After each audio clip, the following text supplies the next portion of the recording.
Hello and welcome to Single Parent Success Stories. Today's guest is New York local Karen McMahon, and we actually found out that I'm living now where she used to live. So incredible coincidences. And Karen is a certified relationship and divorce coach and founder of Journey Beyond Divorce. She's also a single parent of now 22 and 23-year-old young adults. Welcome, Karen. It is a pleasure to have you. Irina, thanks so much for the invitation. I'm excited to be here. Yeah, thank you. So please share with us your journey. How did you become a single parent? I got divorced in 2006, and that was after a very long and tumultuous 3.5 year divorce. And my children, when I left the marital home, my children were, I think, 8 and 10. Or 7 and 9, right around there. So they were still fairly young in grade school. And so the vast majority of my parenting years has been as a single parent. And my children are now, actually today is my son's 26th birthday. So they are now 23 and 26. And so it's been quite a journey, and there's a lot of different seasons and stages to it. Yes, so true. How did your kids handle when when divorce happened? Yeah, they were so young. So I divorced someone who was very angry, and I later learned about high conflict personalities. And so I knew intuitively that if we sat them down together, it would be very bad for them. And so my children were 4 and 6, I think, when I took each of them out to a diner and fed them their favorite meal and told them that I had made this decision. And I could cry today thinking about it. It was one of the hardest things. It was hard for them. It was excruciating for me. Because they were so young, by the time they hit their teenage years, they had spent as many years under two roofs as they had under one. And so, in fact, when they were young teenagers, friends of ours were going through a divorce, and they had said they felt so bad for their friends who were the same age as them. Mm-hmm.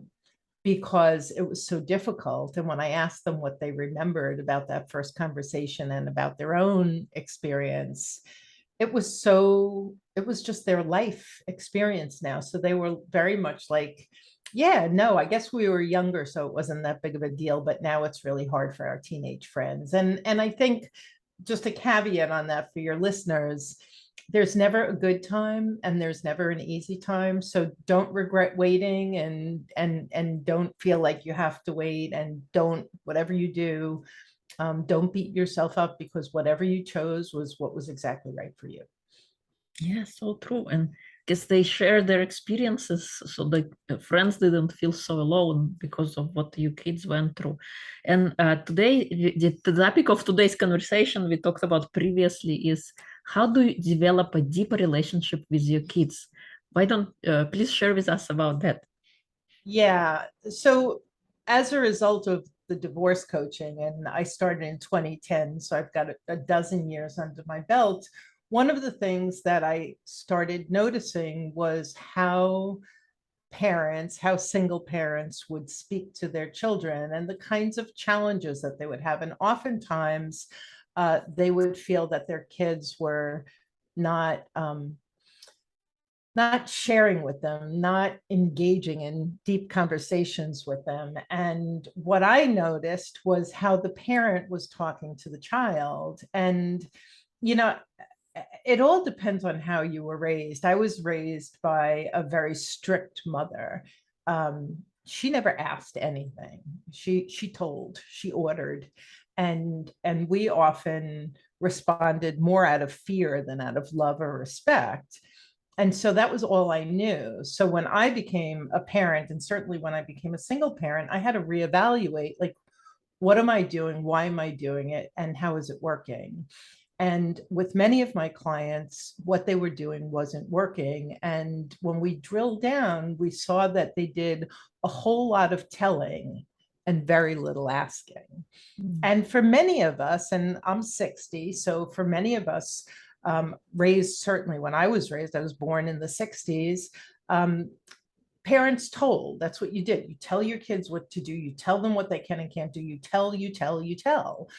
And so if you think about it, any relationship you have where someone's just telling you does not exactly foster dialogue, trust. And so what I would love to talk about today is the immense value in asking more than you tell. Yeah, and you're so right. Especially we were given 2 ears and one mouth.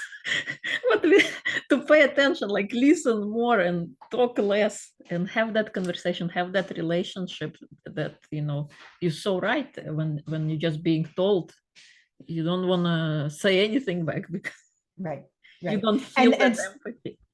and I say exactly that to my clients. There's a reason God gave us 2 ears and one mouth. And the other thing, as a coach, one of the things that we were taught in our training was the difference between a closed-ended question and an open-ended question.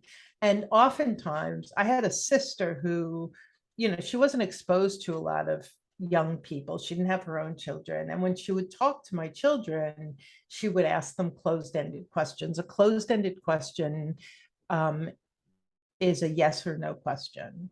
So do you like school?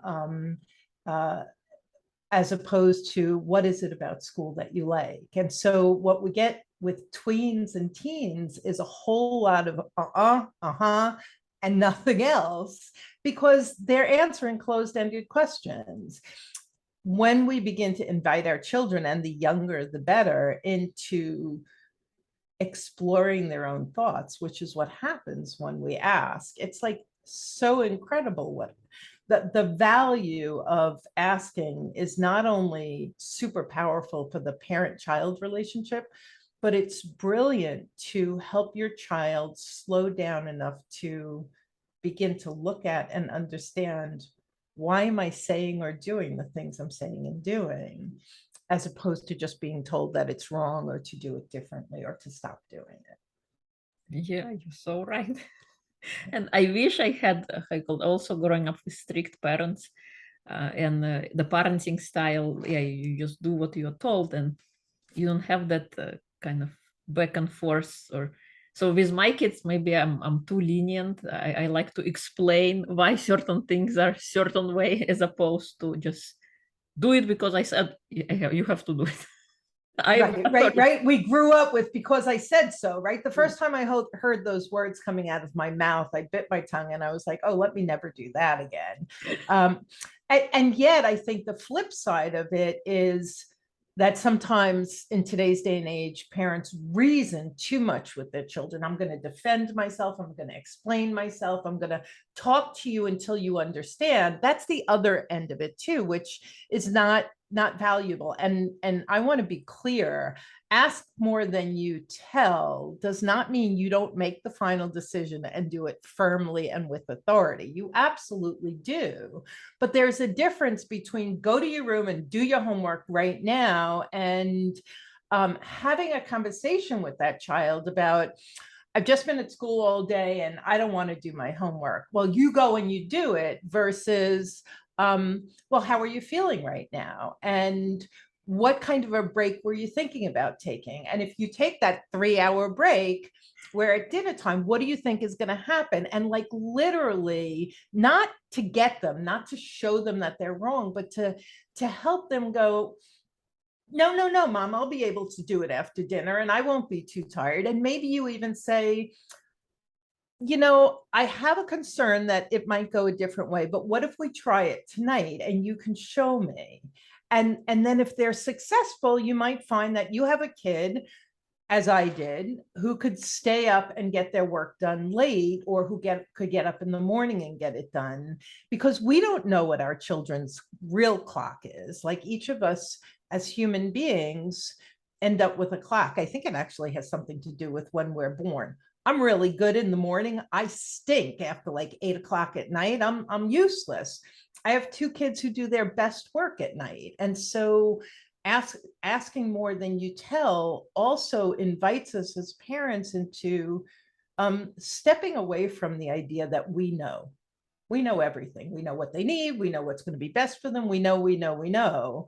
There are plenty of things we absolutely do know. But when it comes to our children and how they're wired and what they want and why they want it, we think we know and we don't. Can I give you an example? Of course, please. I had a client going through divorce, and she had 3 boys, the youngest of which I think was in middle school. And he was just like, when are you going to court? When is the divorce over? Why is it taking so long? He needed a time. And she kept coming to these sessions and then telling me what she would say, which was well over his head, and a lot of detail that this young kid probably couldn't absorb. And it clearly wasn't what he was looking for, because he kept coming back. Mm-hmm. So I encouraged her. I said, well, the next time he raises it, why don't you ask him why he's asking? And it was like a new concept. She had never thought of it. Well, he's asking because he wants to know. And I said, well, that's your adult mind thinking. So the next time he asked, she said, well, tell me, why are you asking? And his answer was, well, daddy won't let us have a dog. And you talked about the fact that we might be able to get a puppy after the divorce. And so I want to know when the divorce is final so we can get a puppy. The 2 of us had such a chuckle over it. And she's like, I'm talking judges and lawyers and like, and the kid wanted to know whether or not, like, how long it would be before he could start pleading for his puppy. Because we have all of us have our own perception on things, and how, like, we think one thing and it could be totally opposite, because we could be looking at this cup and I could see one side of it and you will see the other. And it's not to say either one of us is wrong. We just see our own little dimension of it. Yeah. And even people who get that when they're dealing with other adults, it's almost like it falls to the wayside when you're dealing with your children, because it's my responsibility to raise them, which it is, to guide them, to give them morals and help them, be in integrity and all the things that we do. However, when we tell and we tell and we tell, we also rob them of their agency. And children do have agency even at a young age. And the more we can help them understand why they're asking for what they're asking for, and then let's say we don't agree in my earlier example, and then give them an opportunity to find out that their own thing that they're saying, I can do my homework at 8 o'clock at night and still be sleeping by 9 and still get it all done. And you may be the parent who's like, there's no way in the world you can do that. Well, why not let them figure that out? Why not say, we'll try it for a day, or we'll try it for, like, we'll try that thing that I know is not going to go well. And then, will you agree? So you're in a dialogue and in a partnership. If I give you 2 days to do your homework after dinner, when I'm thinking it's not so good, and then we'll sit down, we'll have a conversation, and we'll see how it was. Is that, can you agree to that? Yes, I can agree to that. What did you just do? You just created a plan. You slowed it down that the child had to think, I can defend this, and then they have to do it. And then they may have all types of excuses. Well, it didn't work for X, Y, and Z, but we know better. We can still help them get clear. And for me, I feel like our children don't learn emotional intelligence in school. The way they're going to learn it is by, as parents, us giving them an opportunity to voice their opinions and their desires, and then learn from their experience. And that doesn't mean someone gets the keys to the car before they're not allowed to, or that they, get to go out and party with their friends until 2 o'clock. Not that. That's not what we're talking about, but something that allows for more flexibility and builds deeper relationship. Yeah, you're so right. And it's also another example or another opportunity. We teach our kids how to create agreements. So it becomes then not personal, not about expectations, but we had a plan, we had an agreement, and let's say agreement didn't work. How do we adjust the agreement as opposed to you made poor choice. So we show Exactly. that agreements can be made and they can be adjusted, and then it's not personal anymore, so we don't feel offended, we don't feel that negative oppression, either one of us, because agreement didn't work out, so let's figure out how it can work. And another great example based on that is I got to a point, my son was very challenging. I didn't know he had ADD, and he struggled a lot, and we locked horns a lot. And I felt like I was always giving this kid consequences. Like at one point it was like, okay, you're grounded for the rest of your life. Like it just was going no place fast. And I really didn't know what I was doing a lot of times. And then I heard about boundaries and the boundary book, and there's boundaries with kids and boundaries with teens, which I want to talk a little bit about that. And one of the things I said to him, because I had a really hard time, and I hear from so many parents, like, what is a reasonable consequence, right? And the rule is the consequence should match the crime. Don't give it when you're angry, because you'll give them life imprisonment when they just really did something that requires a day or two. And I would say to my son, okay, actually to both of my kids, but I remember this one situation. And I said, we talked about what happened and what he did. And I wasn't quite sure what to give him as a consequence. So I said, okay, if you were the parent, what would you give as your consequence? And what blew me away, because it became a practice of mine, was their consequence was always worse than mine. Wow. And I was like, oh. And then because my son was difficult and there were a lot of consequences, I tried to get away from the normal, you don't get your phone, you don't get TV, like all these things that we do. And as a single mom, I was really overwhelmed. So I remember one time the agreement was that he would clean the bathroom. Mhm. And that was great, because he wasn't going to lose any time with his friends or anything. But he had to do it well. So then there was an agreement around, what does that look like? He came out like 3 minutes later and told me it was done. So we had an opportunity to chat about that. And then another time, the consequence was he had to sit down and write a 3-paragraph essay on what he did, why it wasn't a good choice, and what would be a better choice and why. Mhm.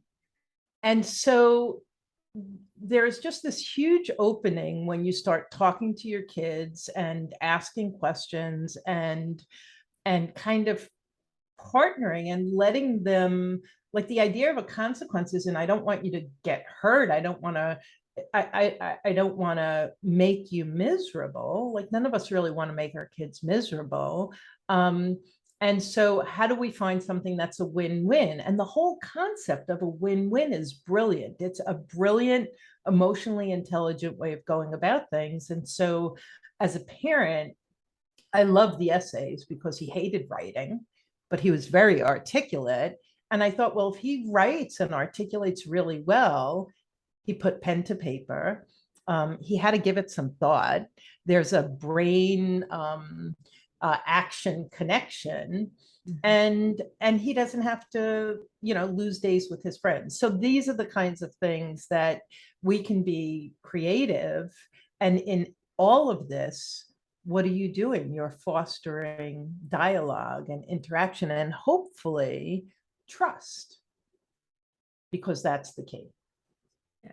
You make such good examples, and when you have about difficult circumstances, how you can make it softer, maybe it will allow them, to your point, to have that trust and to be able to have that deep conversation about life, about how they are thinking and feeling, as opposed to just getting, it's going good, like I had a good day, without any specifics, and it's like pulling teeth every conversation. So by having those points, agreements, and I like that the letter, I don't know, I'm gonna try I don't know how the letter writing is gonna go, but Yeah. I think it's a good exercise to have.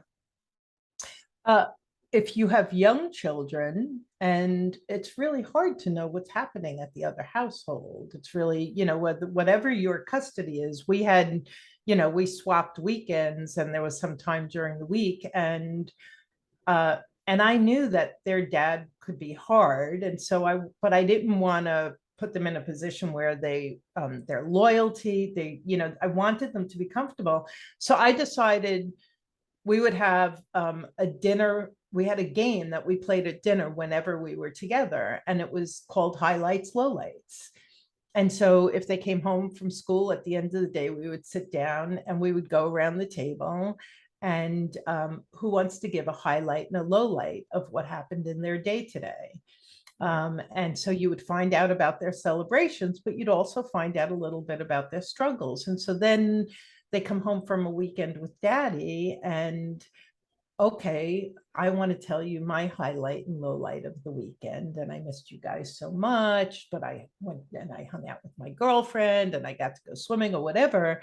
And you model, and then it's it's going to be different for each of us, but there are so many ways of prompting conversation. And especially in today's day and age, with the cell phone, it's like, I would strongly encourage that you create agreements in your household as to when those devices, yours including parent, get turned off and put in a drawer so that we can have a little quality time together, and that you can get past and with the teenagers. Yes, it goes back to the habits that we create, and what kind of sleep we're gonna have if we are to stay on with the devices, and also setting example. If we are on a device, then the kids are gonna be assuming that it's okay to be on all the time. Right. So yeah, thank you. What kind of advice would you give to a single parent who is just stepping onto the single parenting journey? Yeah. I think that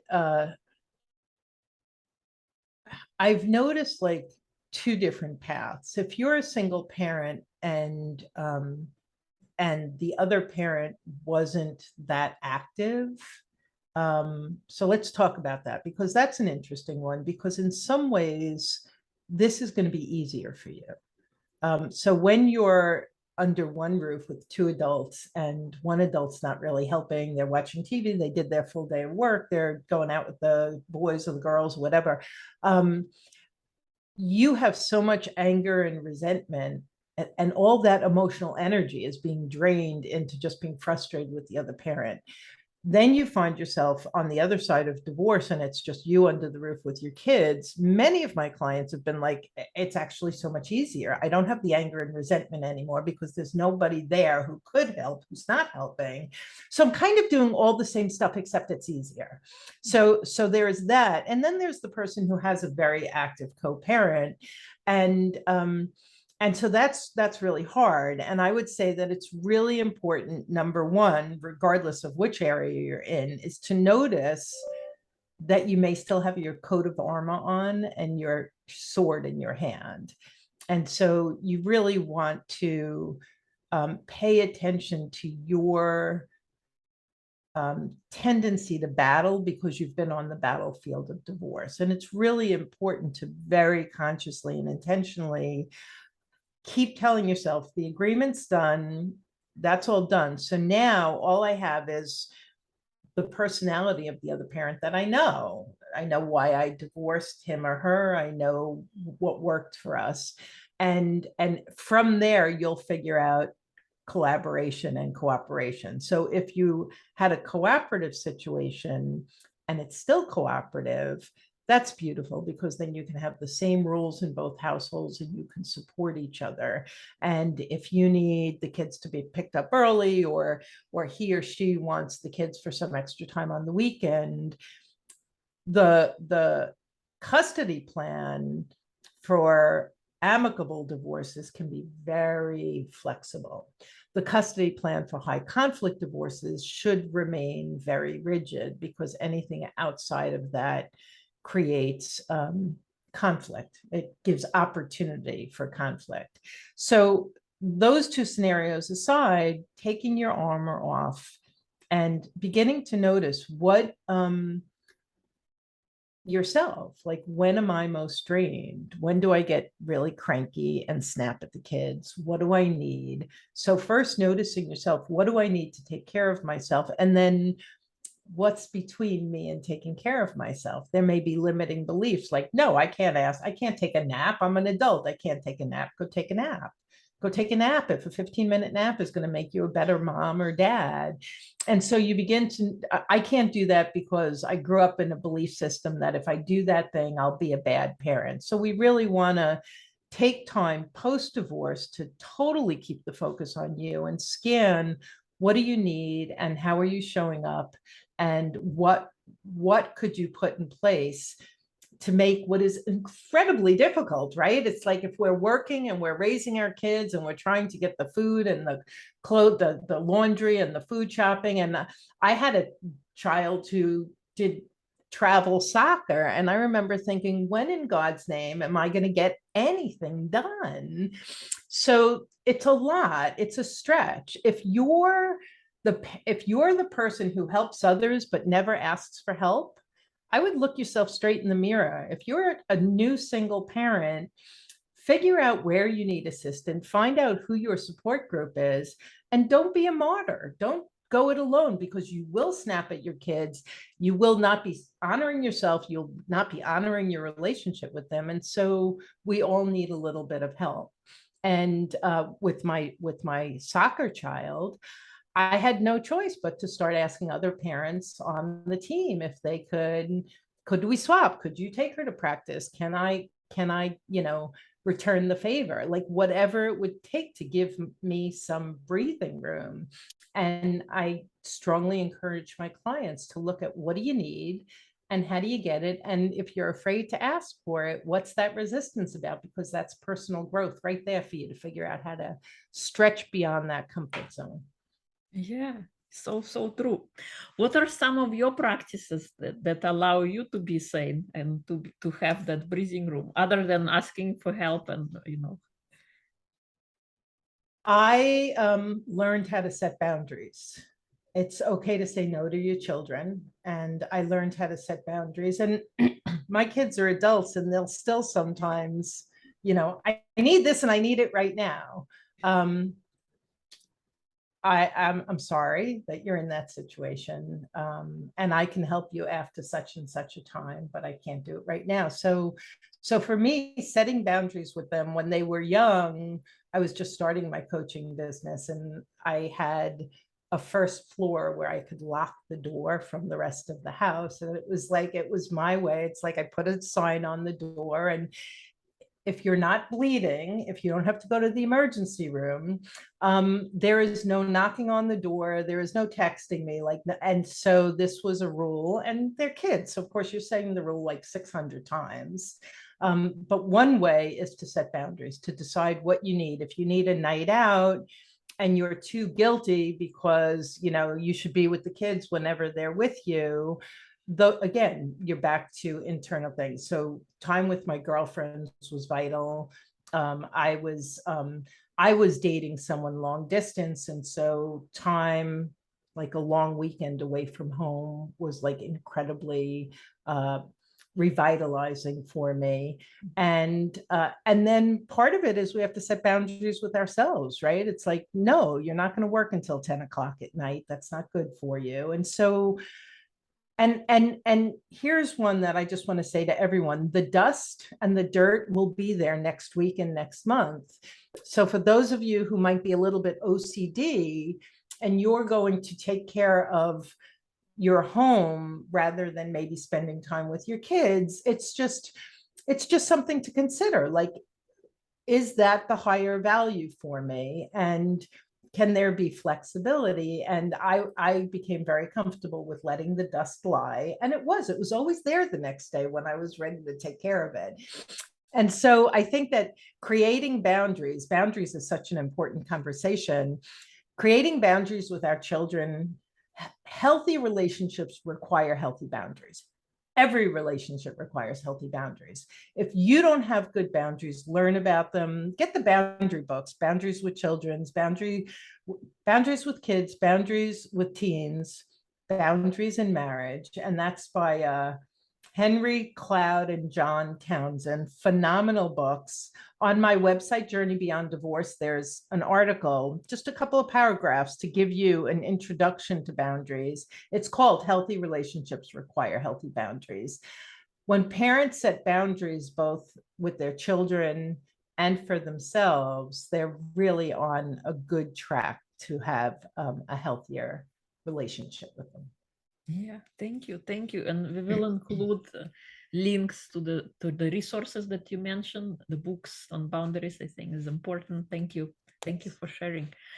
What kind of advice would you give to your younger self? Would you do anything differently, maybe to your 18 or 19-year-old, on how your life has unfolded since? Advice I would give to my younger self? Yes.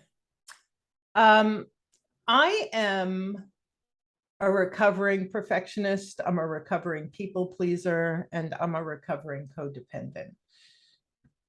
So I think that if I could speak to my young, and I was 34 when I got married, so I was no young pup. I had been out in the world since 19.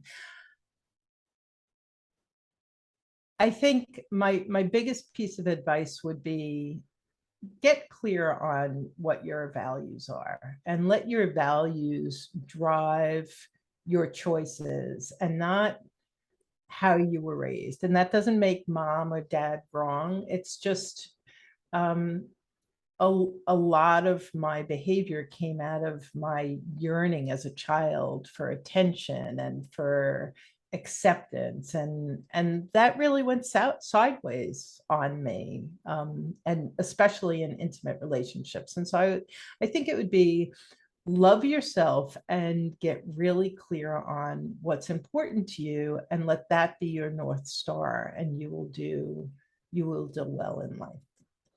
Yeah, I think that's a great advice, because when we're young, we just want to explore, we want to experience, especially, and we all want to be heard and seen.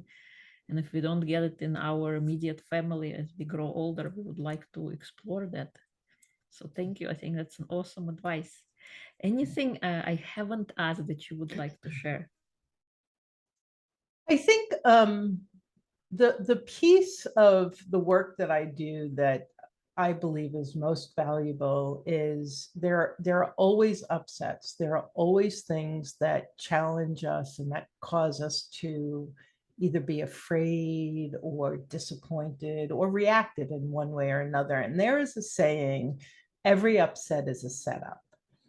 And if you could imagine that every time you get triggered, every time you get upset, instead of looking outward at your ex or your kids or your bank account or whatever it is, if you took the time to be alone and say, why does this thing always trigger me? What's going on with me that I always go from 0 to 100 when X happens? Or why do I always so often find myself with a certain kind of situation or friend or lover or person? When we slow it down enough to say, what's my part in this thing that's triggering me?